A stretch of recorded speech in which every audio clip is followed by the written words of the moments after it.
अस्सलाम वालेकुम। मैं हूं आपका होस्ट मोहम्मद अमीर हमजा। इस वीडियो में बात की जाएगी गंदम की फसल में गोब की हालत यानी कि बूटिंग स्टेज के बारे में कि हमें किस तरह से पता लगेगा कि इस वक्त गंदम की फसल गोब की हालत में आ चुकी है, इसकी निशानी क्या होगी और इस वक्त गंदम की फसल को सबसे ज़्यादा किस खाद की ज़रूरत होती है। तो वीडियो में आगे बढ़ने से पहले मैं आपसे गुजारिश करूँगा कि अगर आप इस चैनल पर नए हैं तो इस चैनल को सब्सक्राइब कर दें ताकि आपको आने वाली मज़ीद वीडियोज़ भी वक्त पर मिलती रहें। खासकर भाइयों गंदम की फसल में वैसे तो सिट्टा तकरीबन 60 से 65 दिन की उम्र में बनना शुरू हो जाता है, लेकिन हमें उस वक्त नज़र नहीं आ रहा होता। अगर हम एक फसल के पौधे को निकाल कर उसको चाक करके देखें तो दरमियान में से जब उसका तना हम चाक करेंगे तो उसमें से हमें एक छोटा सा सिट्टा बनता हुआ नजर आएगा। लेकिन बाद में ये सिट्टा वक्त के साथ साथ बड़ा होता जाता है और फिर जब फसल 80 से 90 दिन के दरमियान होती है तो इस वक्त ये सिट्टा तने के अंदर यानी कि जो उसका झंडा पत्ता होता है, जो फ्लैग लीफ होता है, उसके नीचे तने के अंदर मौजूद होता है और यहाँ से तना इसका फूल जाता है।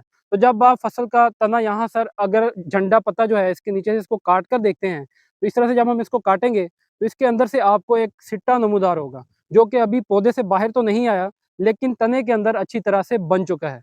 तो इसको जब आप इस तरह से काट कर देखेंगे तो आपको इस तरह का सिट्टा नजर आएगा। तो इसका मतलब है कि आपकी फसल इस वक्त गोब की हालत में आ चुकी है।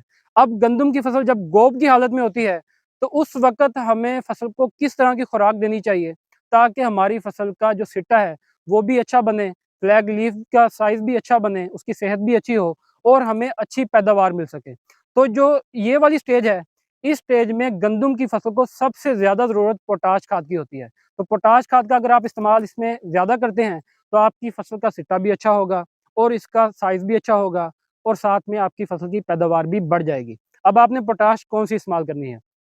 पोटाश आप पाउडर वाली जो कि सॉल्युबल पोटाश है, जो कि 25 किलो के थैले में आती है, उसका इस्तेमाल भी कर सकते हैं। उसका अगर आप इस्तेमाल करते हैं तो कम से कम साढ़े 12 किलो यानी कि आधी बोरी पोटाश की लाज़मी इस्तेमाल करें।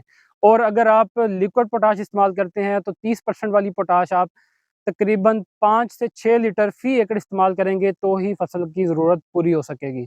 और अगर आप इस पे स्प्रे कर रहे हैं, तो स्प्रे में आपको एक स्प्रे 1 लीटर फ़ी एकड़ के हिसाब से 30% वाली जो पोटाश है, उसका करना चाहिए। तो अब कौन-सी अच्छी-अच्छी पोटाश हैं जो कि फसल को ज़्यादा फ़ायदा दे सकती हैं? इसमें आप नया पोटाश का इस्तेमाल कर सकते हैं, एवियोल ग्रुप की रिफाइन के नाम से लिक्विड पोटाश है उसका इस्तेमाल कर सकते हैं। अगर आप पाउडर वाली इस्तेमाल करते हैं तो उसमें एवियोल ग्रुप की एज़ाट्रोल के नाम से 50% जो पोटाश है वो आप इस्तेमाल कर सकते हैं।